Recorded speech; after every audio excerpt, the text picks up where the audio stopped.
We're now joined on News Across Nigeria via Zoom by a strategic team member of the Bring Back Our Girls movement, Buki Shonibare, from Sheffield in the United Kingdom. Thank you for joining us today.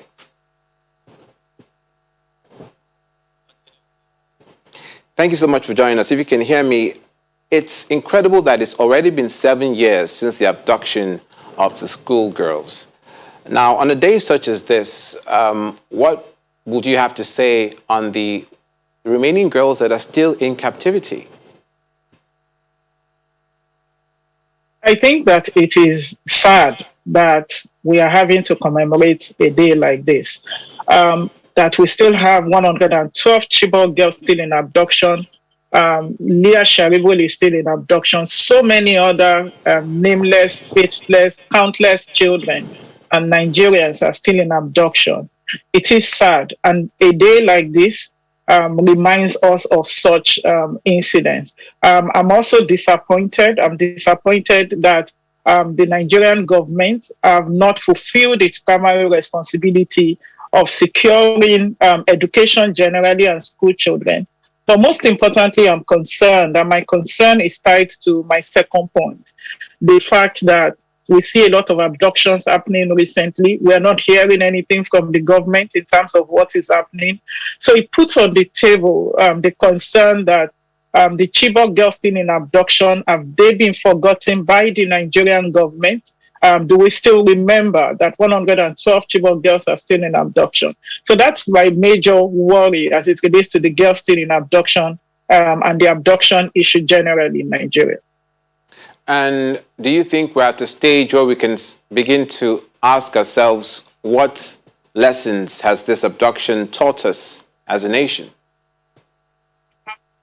Right from the beginning of the very abduction of the Chibok girls on April 14, 2014, it was difficult for a lot of people to even believe that that kind of abduction could take place, that large scale of abduction of young girls. And that was because it was unprecedented. We didn't think anything like that could happen. And what would they expect? That a nation that is forward-looking would learn from that abduction, the modus operandi of the abductors, how it took place, the breaches of security that would have led to that kind of abduction, and so many other factors. But unfortunately, 4 years down the line, in February of 2018, another large-scale abduction has taken place. And, one would think that we would be a nation that would be learning and learn from that, what has happened. And really, what are the lessons that we should be learning? The lessons that first, security and safety of schools is still a big problem. Education is under attack in Nigeria. If nothing points to that, the recent 5 abductions that has happened between December 2020 and March 2021 points to that fact. So I think one big lesson that we must focus on is the fact that education is under attack. Our children are not safe in school. And based on that lesson, it is hopeful that the Nigerian government would use a day like this to chart a way forward for the security and safety of all schools in Nigeria. And you, for one, being someone who has personally visited Chibok, you went there, you spoke to some of the parents, you spoke to, I expect, some of the families that are related to the girls that were kidnapped.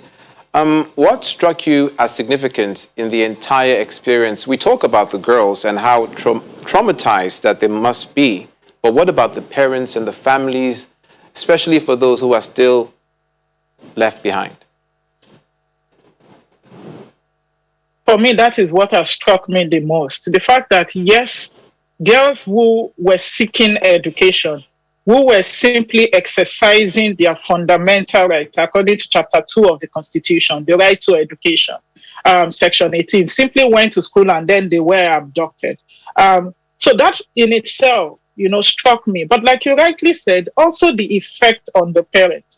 I mean, one of the things that has stood out for me about going to Chibok and those Northeast region is the fact that you cannot take people's children and expect them to get over it just because of the fluctuation of time, that at some point they are going to forget it. Those parents are still waiting for their children to come back. And the fact that we failed them is one. if we fail them for life without bringing back their children, then it will be a big shame on a nation like ours. So for me, the significance has been the fact that the parents are still calling for their children to come back and they are still hopeful. But one more thing I must say is the fact that the school in Chibok has not been reopened. I visited the school.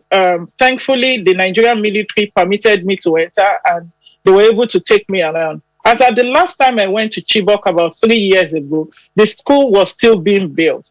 At least a day like this, the 7th year commemoration of the abduction of the Chibok girls, is a good day for the Nigerian government to be reopening that school in a better state and as a way of communicating to the terrorists that we are winning, that indeed education is much more important than any religious ideologies that they may have that may want to keep children back.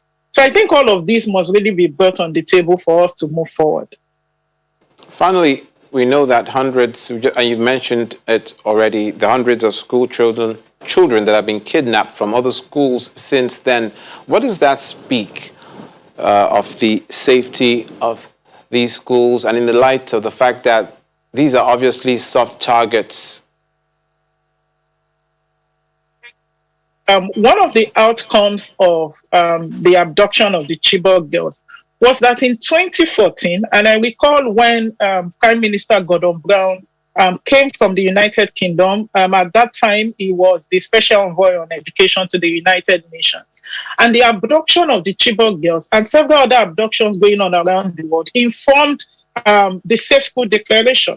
And as a result of that, the Safe School Declaration was supposed to be a framework, a basis for countries like Nigeria that are grappling with the abduction of children that are soft targets, for them to set a minimum standard of security and safety of schools. Nigeria is signatory to the Safe School Declaration. And I think that the fact that we can see that abduction of school children has now become a commercialized industry in Nigeria. We must not allow this to go on. Children must be protected. Education must be protected. And my final word on that will be the fact that Nigeria needs to put action to the Safe School Declaration. We must not be a nation that just signed this international legal instrument. We must put action to that. And practically, what does that mean? It means that all schools must be safe. There must be minimum standards for all schools. Each school across different regions of Nigeria should have We'll have to leave it there. We'll have to leave it there. Thank you so much. Thank you so much. We'll have to leave it there. We pray that these girls that are remaining in captivity will find their freedom. And we thank you so much, Buki Shonebare from Sheffield in the United Kingdom, a member, strategic one, of the Bring Back Our Girls movement. That's it on News Across Nigeria today. Thank you so much for watching. I'm Olumide Makol.